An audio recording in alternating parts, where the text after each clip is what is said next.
It is Wednesday, June 11th. Welcome back to another edition of Baseball Today. And I got to tell you, people, this one is very, very special to me because filling in for my good guy, Chris Rose, is one of my favorite people at the company.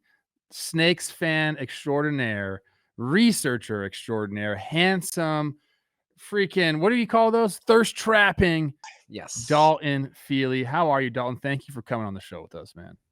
Trev, I appreciate it, man. Thanks for having me on. I love talking ball. We talk a lot, behind the scenes for TV and whatnot. And I'm pumped to be here talking some ball with you on Baseball Today.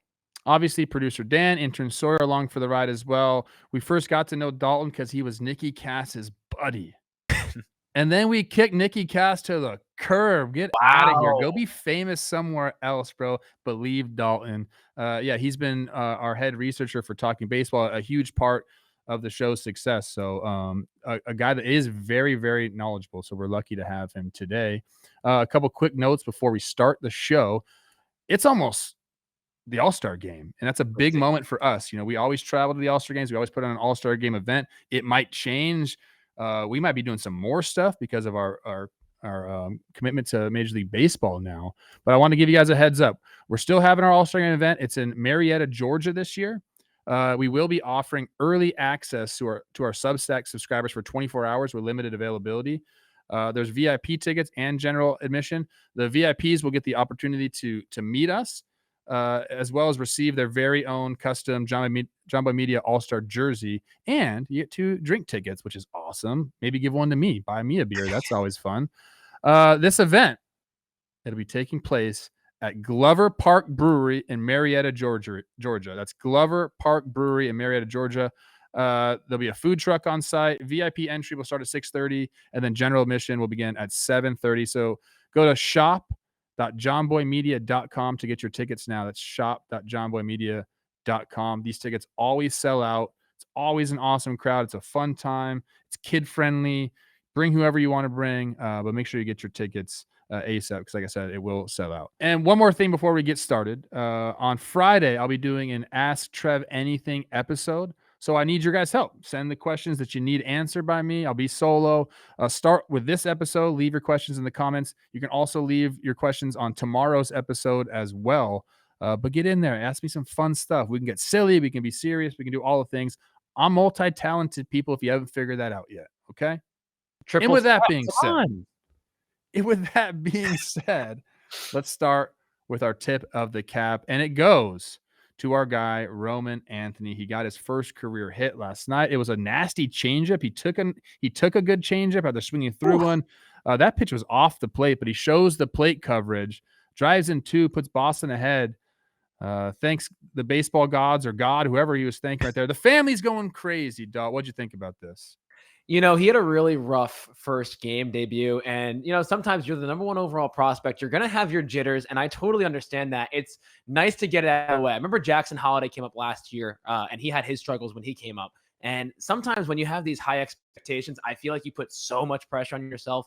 Boston's kind of struggling of late, still behind in the AL East standings. Roman Anthony gets his first hit. It's, a nice breathe, relax, and let's just play some ball, kid. Come on, help the Sox out. They need it big time. Dan, bring the family back up because we were getting huge like soprano vibes from this family. Dad's got the chain, that's brother with the chain popped, who kind of looks just like him. But dad there, he's got the zip down to expose the chest a little bit. Like, you don't mess with that guy. Like, you see that guy out to dinner, you're not messing with that guy.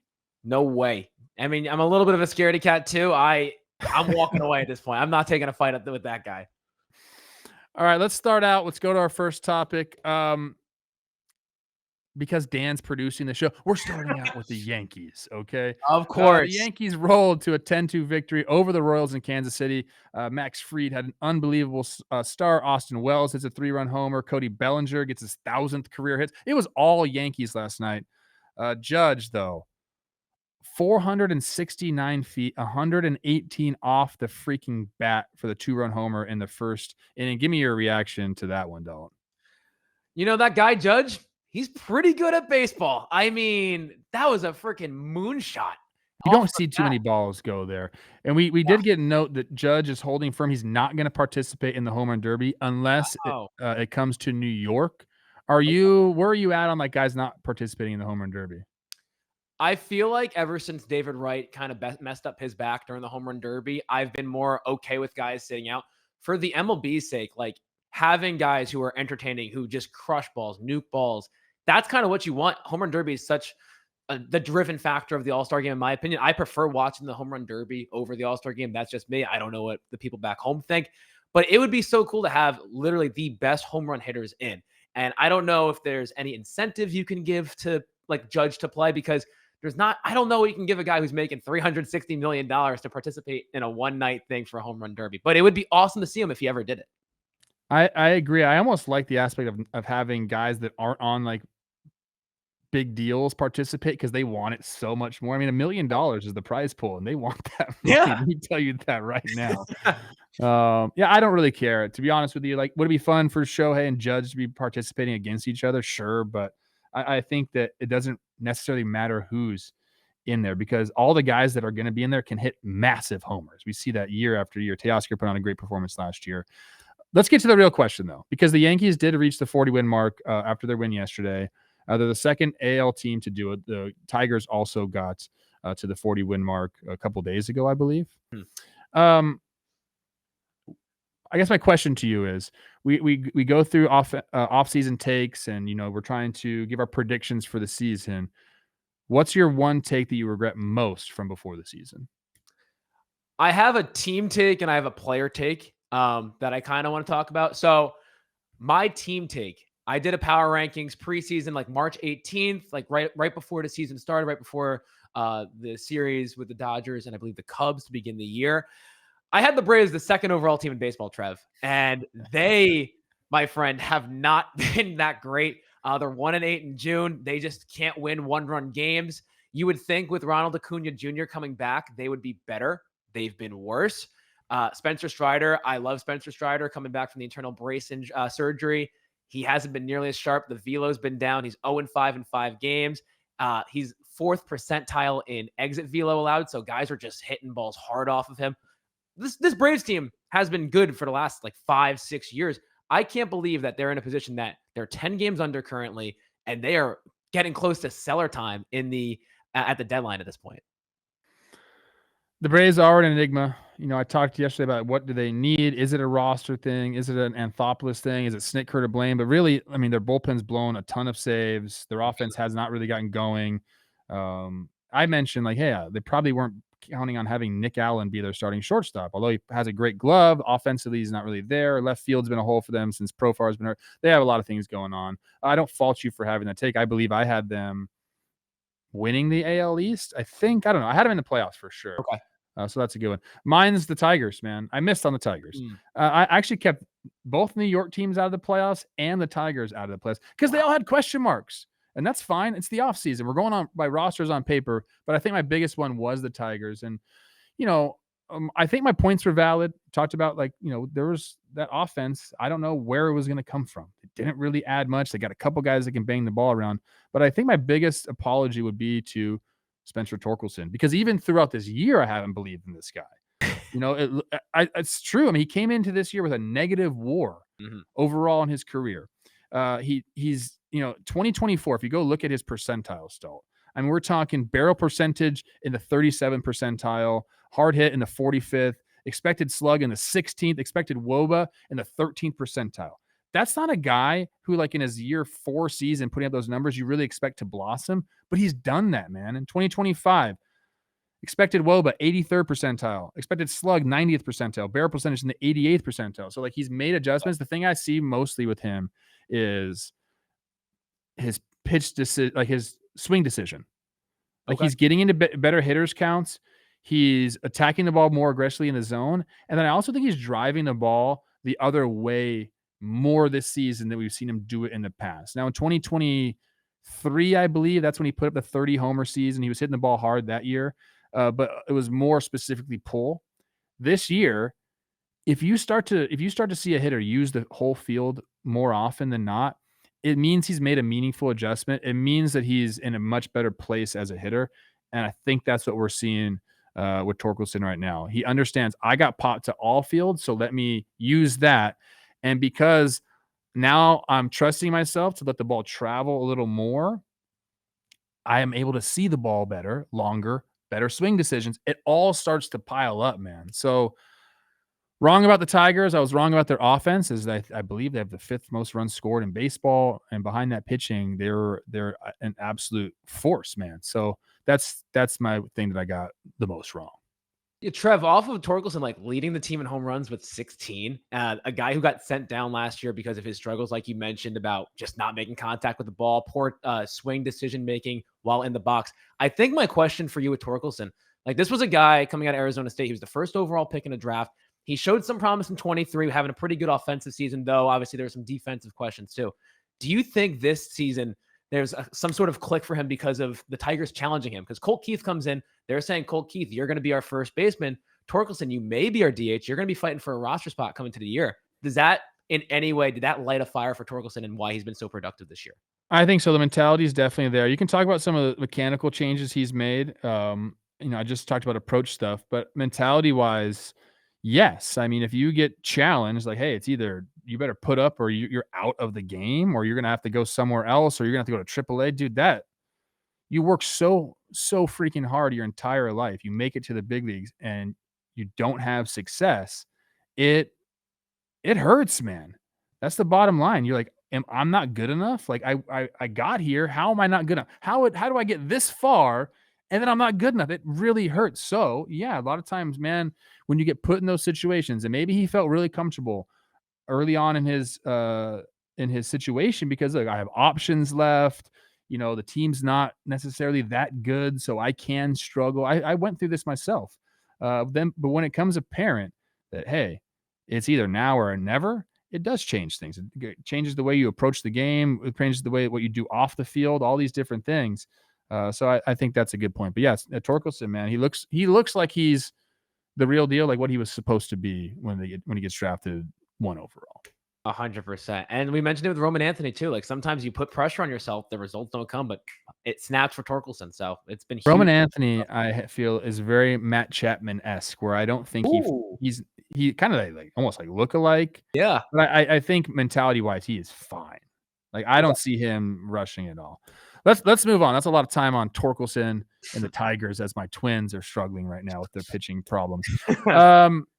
Your Snakes defeated the Mariners, and they sent the Mariners to a 500 record last night. My gosh, they're 33-33. They've gone 5-13 in their last 18 games. They started off so great. It was their year. New hitting coach, new manager. We're doing better with runners in scoring position. We're not striking out as much. Oh my gosh, Cal Raleigh's having this amazing season, and all of a sudden they're 3.5 games behind the Astros and sitting at 500 right now. So we've been talking about this team last 3 years. They have that pitching. We know it. They've needed offensive help. Haven't really gone out and got that in free agency. What do you think they need to do to right the ship, Dalton? I feel like, yeah, you mentioned it. We talk about the Mariners every year in the same vein because it's been offensive struggles. And you know what? The one surprising thing is they've actually been mashing the ball out of the park. They're 6th in home runs this season. Something that when you're striking out a lot, the only thing that you can make up with it is hitting the ball over the fence. And so that's one thing they've done well. I think the two big areas of need, at least in that lineup, in my opinion, first base and right fielder. They thought they had an answer at right field with Victor Robles. He had been playing great. They actually signed him to an extension because he was so good last year. So shocking. But then he gets hurt, and I believe in Oracle Park in San Fran, making that crazy play in foul territory. So now he's been out for a long time now. Rowdy Tellez at first base. I get it. The dude hits nukes. That's all he brings. Like there's gonna be a lot of strikeout. The fielding has always been a problem with him. So I think first base and right field would be the two places I would address that Mariners lineup. The pitching, it might not have, it's not as good as it's been in years past, but Logan Gilbert, has been banged up this season, still in the IL working back. George Kirby just came back off of the IL. So this is the first time this Mariners rotation has been dealing with these injuries and some fatigue potentially. I think this could help them down the road and getting these better pitching performances when everyone's healthy and perfectly fine. But the lineup has always been a question mark, and it always will be. So I'm curious to see if and when they will address it. Yeah, I think corner infield. I think you can even go to third base. Like Ben Williamson, love watching him play. I think he's got potential, but they have an opportunity there to Mhm. upgrade offensively. So I don't think you need to pigeonhole yourself into first base. I think you could go first base or third base, Okay. and usually, I mean, those could be the same guys if we're being honest. Mhm. Yeah, right field. That's an easy pickup for a bat there. There's probably going to be more outfielders available than infielders. I would say that's usually how it works. And then there's been some cracks in the bullpen as of late, but I don't necessarily think that is where they need to go. I think pitching, they're fine. Continue to run that. But yeah, it's the same old song and dance, man. And Mariners fans are probably sick of us talking about it. But when you have a guy put up a historic year the way Cal is, it's like just it becomes more apparent. Just supplement the offense a little because I'll tell you this, man. Teams are going to just start walking Cal. Yeah. And they should. I've seen it happen. The series that I called, we walked Cal a few times, but it's going to start happening more and more if he's continuously the guy that's doing all the damage. So, I mean, yes, supplement the lineup. Let's go, Mariners. The team is so fun, dude. They have really fun players on that team. The crowd is great. Let's invest a little bit in this roster. Dude, and they have one of the best center fielders in baseball, or at least should be, in Julio Rodriguez. Like, that's a guy. I know he's always been a second half guy, but it would be awesome if he starts producing again, especially with some more power and more consistency, getting on base. Like, that would be awesome for the Mariners offense. You need a guy like Julio to step up. All right, I can't talk about the Mariners anymore like this. I can't. It hurts my heart. I love the city of Seattle. Man, let's go, guys. I do want to tell you, Dalt, a little bit about Olipop. Yes, today's episode is brought to you by Olipop. 2 out of 3 Americans say they suffer from digestive issues, and 95% of Americans don't get the daily recommended amount of fiber. Olipop is tackling both those issues with a drink that tastes just like soda. I am off traditional soda. I don't do it anymore. I like drinking Olipop. I feel so much better drinking that. Taking care of your microbiome may be the one solution to your digestive problems. Prebiotic fiber is the food source for the beneficial probiotic bacteria in your gut. Look that up. That's science. And Olipop has 9 grams of prebiotic fiber in every can that can help support your digestive health. Olipop has delicious nostalgic flavors like vintage cola, classic root beer, orange squeeze, classic grape, strawberry vanilla, cream soda, and cherry cola. I know you love cream soda. I do too. Get a free can of Olipop when you buy any 2 cans of Olipop in store, and we'll pay you back for 1. This works on any flavor, any retailer. To check out for yourself, go to drinkolipop.com/baseball today. That's drinkolipop.com/baseball today. I know you're a cream soda guy. I got my Olipop here. I am a cream soda guy, 100%. You know me. I have the crisp apple. I've been kind of on an apple kick recently. I've been putting it in my salads that I have been doing. Oh yeah, the Uh, salad kick. I know, the salad king over here. But yeah, this is probably my favorite one currently. But Olipop, I sometimes drink a little too much soda, so this is always a nice change of pace for me. All right, Dalt, let's go from the goat of the soda game to maybe one of the goats of the baseball game. We're talking Juan Soto. We're talking Nationals and Mets last night. The Mets fell behind early 3-0. New York rallied late before McNeil drove in Luis Acuna Jr. with the walk-off. You're seeing right now Soto going big fly oppo, but he wasn't the only one that had a homer in the game. Also, CJ Abrams who's that, Canning? Yeah. Took him deep. Also, Oppo right there. And if you don't know, let's take a trip down memory lane. The Padres essentially traded CJ Abrams, Mackenzie Gore, James Wood, and Robert Hassel III for Juan Soto. You also got a year of Josh Bell, but you have 4 of the Nationals' best players, 4 of the best young guys in the game for Juan Soto. So, it's fun to look back now. We're 3 years removed from that trade, I believe. It happened in 2022. Mhm. So, give me a grade. And I'm gonna go old school academics. Give me an A through F grade on the trade Wow. for both sides, though. Okay, so first off, it's ironic that we're talking Soto in this trade because a lot of the folks and I were at the game last night. So me, Jolly, Ryan Cohen, a lot of the people watching, Mets, Nationals. So it's pretty cool. Obviously, Cohen, as a Padres fan, has a tough spot for Juan Soto and this deal. But looking at it right from the Padres' perspective, at the time, 2022, this is one of the best Padres teams over the last 30 years, and they were going for it. And you were getting a generational player. Sure, you're giving up top prospects, and at the time of CJ Abrams, Mackenzie Gore, James Wood, even Robert Hassel, right? Soto's a dog. Like Soto is literally a game changer at any moment, whether it be hitting a nuke, taking a walk, a clutch walk, having some swag. The Padres, they made the NLCS in 2022. That is no cheap thing, right? They hadn't been to the NLCS since 1998 when they made the World Series. I wasn't alive yet, Trev. I'm 26 years old. The Padres have not had playoff experience that deep into the playoffs in a long time. So, yeah, I know you gave up a lot for Juan Soto, but that's the type of guy you give up, that you make a deal for in Juan Soto. So in that case, I know they traded him to the Yankees because you weren't going to sign him long term into the 2024 season. I give it a B to a B plus for the Padres because you made the NLCS. He was productive. He wasn't his best version of himself, but they were still a very sound team losing to the Phillies in that series. As for the Nationals, Trev, I want to hear your take about, especially like a Mackenzie Gore. I know you love your pitchers, but man, he's one of the best lefties in baseball right now, leads the league in strikeouts. James Wood is one of the biggest freaks in baseball in the most positive way possible. CJ Abrams. Right now, it's an A. And if the Nationals can build with this core and add some talent, whether it be in the rotation, the bullpen, or even in the lineup, they could be good over the next couple of years. But this is a great core to start rebuilding, and that Soto trade really helped them. A So for I the would say, Nationals. I don't think there's any doubt about it. They win their World Series. They offer him a contract. He says no. They see the writing on the wall, and they go out and get four, kind of game-changing type players. I mean, James Wood alone right now, I think would even make it an A, just because of what they got out of Soto and, getting him back. Now, he's looked great. CJ Abrams, who I like watching play shortstop. Nationals fans will tell me, you got to watch him every day. It's not always great, but we know the type of player he can be. And yes, Mackenzie Gore striking the world out right now. And we haven't even seen the best of 23-year-old Robert Hassel III. That's an A, no doubt. I go back and forth for the Padres because there's so many layers to this. It's not right. just this trade. It's you have to remember the Padres then shipped him out. So they brought back in Michael King. They got Drew Thorpe, who they ended up trading. Kyle Higashioka, who was good for them.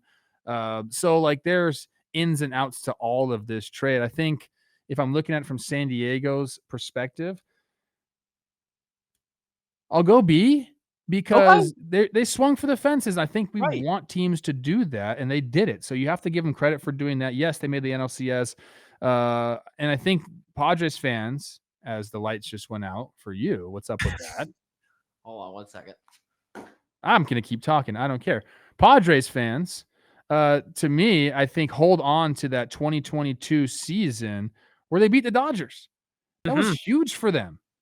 They go into the DS and hand it to the Dodgers in one of the coolest series that we've seen in quite some time. I think that's big for them. Juan Soto wasn't great in that series in particular. So did he really help beat the Dodgers? I'm not sure. Sure, you can say that. But parts in, parts out for the Padres. They've done a good job of bringing him in and then recouping some of that prospect capital or some of the guys they got rid of. If they didn't trade him and he just walked and they got the qualifying offer, then it's like a C for me. But because they brought other guys in and I think they were smart to do that, I'll give it a B. I do have one thing off of this, Trev, because James Wood, he has been awesome this year. He's a potential all-star starter in the National League with, he's been an 895 OPS, 16 home runs, 45 RBIs. He's been awesome. Where would you put him on your tier list of outfielders? Is he close to the Juan Soto level? Is he a tier below? Do you put him even higher than Juan Soto currently? He's a tier below Juan Soto. I think you put him in. I mean, look, this is gonna sound like a slight at the guy, but I feel like he's I'm trying to get someone that's established, like Ian Happ. Ian Happ's a very, very good baseball player. Gold Glover. He's going to be consistent at the plate. I think James Wood offers more offensively probably than Ian does, but overall player, I'd put him in. I don't think that's wrong to put them on the same tier. James Wood, 100% can eclipse that tier and can climb the ladder. You got to see more of a track record for him, I think, to really take that next step. But he's not at the elite status for me just yet, just because we need to see it for longer. There's potential for that, but I think he's on the damn good outfielder tier. which is totally fair. And the guy's 22 years old, turning 23. So like, I'm super excited to see if he ever gets to this elite alpha level. He can. There's no doubt. So Nationals fans, relax a little bit. Let's see it. Okay. Let's move on. This one's interesting to me. We're gonna start and talking about the Reds. Now they lost 3 straight 1-0 games to begin April. I believe, and maybe our super producer Dan Rourke can check this for me. I believe they won their second 1-0 game of the year last night behind Andrew Abbott's complete game shutout. By the way, he's absolutely filthy. I love watching a lefty dice like he does. Mhm. It kind of Amen. like brings me back to like maybe old school baseball. Like when I played, there was a lot of lefties like this, man. And like they don't throw hard, although he can run it up there a little bit when he needs to. But they're pitchers, and it's really fun to see. So this is the 5th straight win for the Reds. They sit 2 games above 500. They're doing it to us again. They're 35-33. They're approaching wild card status. They have what seems like a lot of fun players on their team. Their pitching staff, Dalt, is nasty, and that's what this question is about. Is this Reds pitching staff with Andrew Abbott, Nick Martinez, Hunter Green, Lodolo, Brady Singer, is this quietly, like super quiet? Is this quietly one of the best in the league? I feel like you notably omitted the best pitcher in baseball in Wade Miley. No, so look, had to do it, Trev. You know I that. know you had to do it. I don't know if they're like quietly one of the best in the league. They've been very productive. I'll consider them underrated. I think they're not talked amongst the best in the league, but currently they've been very productive. I do think, and Reds fans, cover your ears because you might not like this. I do think they're going to hit some sort of mean and drop off a little bit. The only bright side, Hunter Green, who is one of the best pitchers in baseball last season with a 2.75 ERA, I think second highest in BWAR among National League starters behind Paul Skeens. That guy's pretty good too. He's been hurt for a majority of the year. I believe he's on his second stint on the IL with a groin injury. So they're doing it without him currently. Andrew Abbott, 9 of his 11 starts this year, allowing 1 earned run or fewer. That is ace work, Trev. That is amazing. Nick Lodolo's bounced back from last year. Nick Martinez is like quietly a consistent quality start guy. 6 innings, 2 to 3 runs, move on. Our team's in line for the win.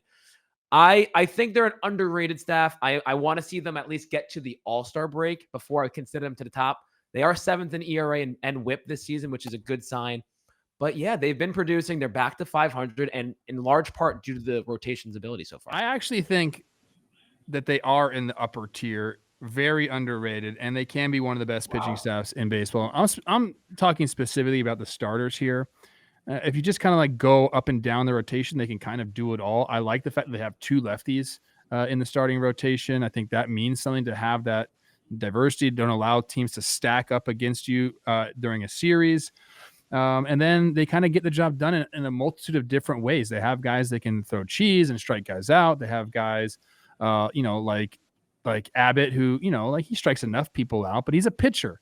So I think it's different looks that you're getting from the Reds. I think it's a big reason why they have the 7th best WHIP in baseball. They've been mostly healthy throughout the year. And I think if you go around the league, finding 5 guys that give you a true chance to win, finding 5 guys, a 5-man rotation just doesn't really happen a lot throughout the league. So, are they on the upper tier along with, who's the best pitching teams in baseball right now? We can talk about the Tigers. Who else has 5 guys deep that they can go? And today's episode is sponsored by Best Western Hotel and Resorts. Life's a trip, so why not make the most of it? With over 4,000 hotels worldwide, Best Western is there for every detour, destination, and unexpected turn along the way. Whether you're hitting the road, traveling for work, or chasing the next big game, there's a room waiting for you.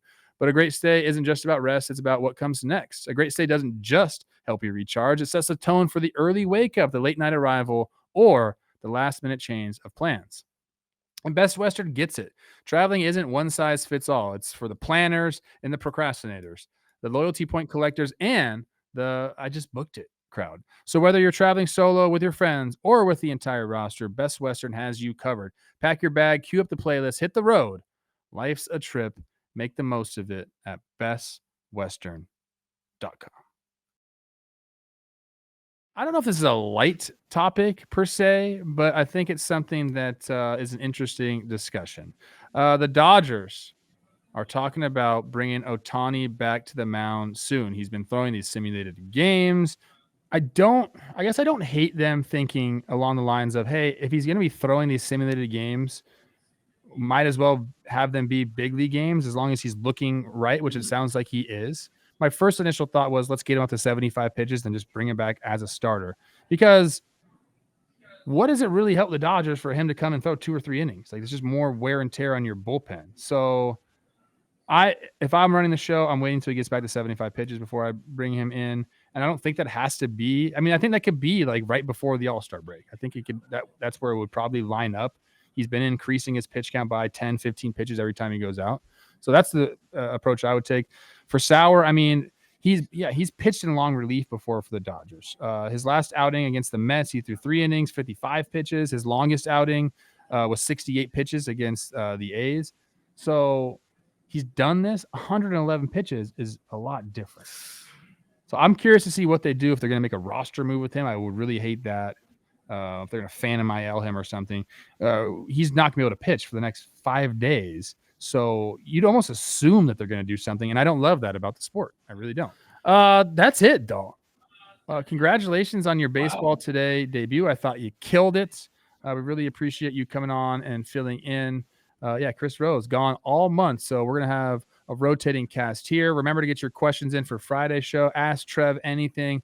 Leave them in the comment section of this episode and tomorrow's episode. Tomorrow, we're welcoming in one of the newest additions to Jumbo Media, Swilly from Swilly Sports. She's an Angels fan, so be nice to her. But she definitely knows ball. I'm excited to talk with her. Again, thank you. And that's it, guys. So for Dalton Feely, for super producer Dan Rourke, for intern Sawyer, I am Coach Trev. We'll see you tomorrow on Baseball Today.